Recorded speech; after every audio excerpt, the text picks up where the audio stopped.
Kaixo eta ongi etorri jakindunera. Gaur Coulomben legea ariketa bat ikusiko dugu.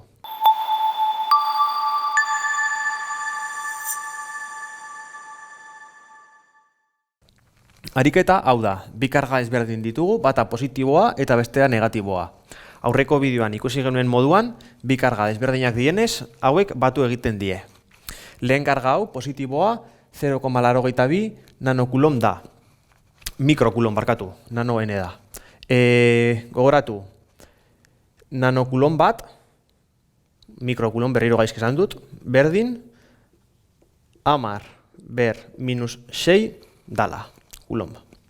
Beraz, hau berdin, 0,82 10⁻⁻6 kulon. Bigarren karga, negatiboa, beraz, 0,47 mikrokulon, berdin 0,47 bider 10⁻⁻6 kulon. Distantzia ikusten dugunez 21 zentimetro, baina gogoratu beti formula erabili ahal izateko unitateak metrotan egon behar diela. Beraz, hau berdin 0,21 metro.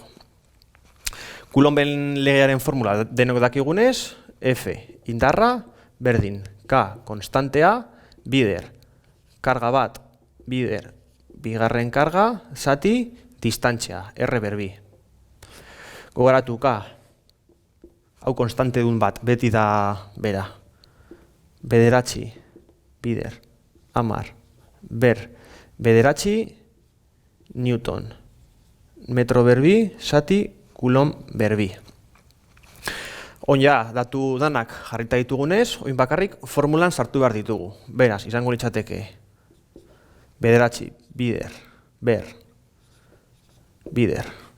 Q bat 0,82 bider 10⁻⁻6 bider 0,47 bider 10⁻⁻6 zati distantzia berbi, 0,21 berbi.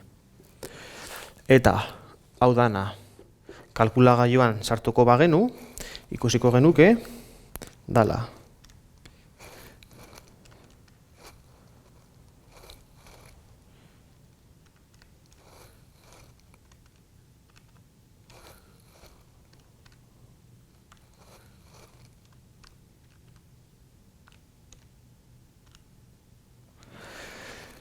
Hemen behan 0,86 Newton. Beti, indarra Newtotan. Beraz, hau izan da dana. Mi esker ikusteagatik eta gogoratu sare sozialetan eta web orrian jarraitu jakindun.